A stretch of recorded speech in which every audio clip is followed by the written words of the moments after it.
Hi there.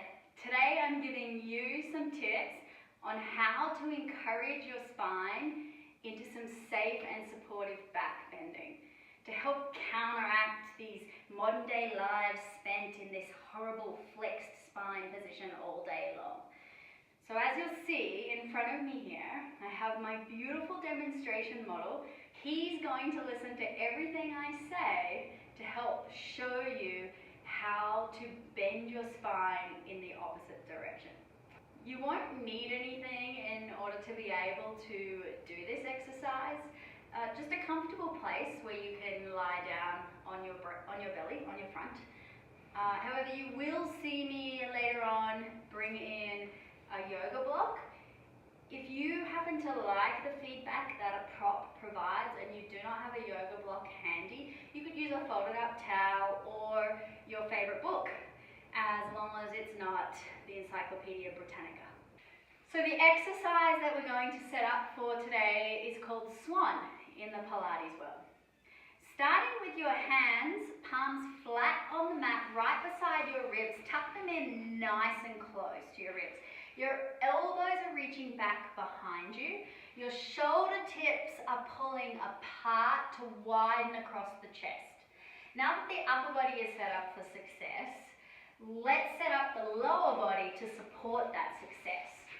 So, if your lower back is a little sensitive and you have a little difficulty with back bending, I suggest you begin with the feet hip distance apart, pressing down equally into all 10 toenails. As your back bending gets a little easier, a little more comfortable, then you can squeeze the heels together in what we call a Pilates V with your toes apart. This is actually the preferred option, simply because it sends energy all the way up through the midline of the body and connects to the powerhouse, which then enhances your movement experience. With a nice long neck, imagine there's a little marble in front of your nose. Roll that marble forwards to the end of your mat and then up the wall in front of you towards the ceiling. And then you'll go in the opposite direction. So you'll roll that little marble back down the wall, back onto your mat and underneath your nose. Now you may have noticed when he was rolling his marble up the wall, he was almost shortening the back of his neck and lifting his head, using his head too much, more than his spine. And really I want the focus to be on the spine. The neck is almost secondary. It responds to the movement of the spine. Now if you find yourself being someone who likes to move your head a lot more than your spine, which is a lot of us, you may prefer this cue. Ah, what a beautiful day for fishing. I'm sitting here in my dinghy, got my fishing rod in hand. Let's cast it, shall we? Oh, I've hooked him around the sternum, the breastbone. Now I'm going to start to reel him in. Reeling him in. Whoa, it's a big one. Gotta work harder. Oh no, it's an ugly catfish. Let's send him back down into the deep, dark depths of the ocean. Now that you've experienced the movement, let's bring in a little bit of feedback to help to take the movement a little bit deeper and a little bit further. If you happen to have a Pilates teacher kind of just hanging around, bring them out now to help you because they'll come in real handy.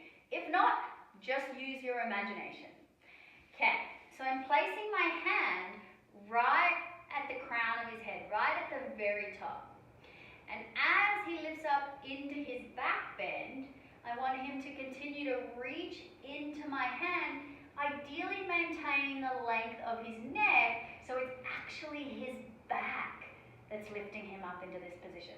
Even as he starts to go back down, he still continues to reach the crown of his head right into my hand. The next part is where we'll use your trusty yoga block or folded up towel or your favorite book. The yoga block is going to go vertically right there between the thighs. So you get him to squeeze the block as if he's a Pez dispenser and he wants to spin spit the block out into the mat. Now with all of that energy, starts to lift his chest up the wall in front of him and go into his back bend, at the same time squeezing that block. There's that energy that we were talking about. He continues to squeeze that block as he lowers his chest back down towards the floor. That's a really good way to help support the spine and get more of a back bend. And then the last one is, this is where having a Pilates teacher around comes in super handy. I wrap my hands around his ankles, and as he begins to lift his chest, I pull his legs in the opposite direction. So now we are lengthening all the way out through the toes, out through the chest, out through the crown of the head. Even as he begins to lower back down, I'm still pulling these legs away to help create more space so that it is possible for him to back bend.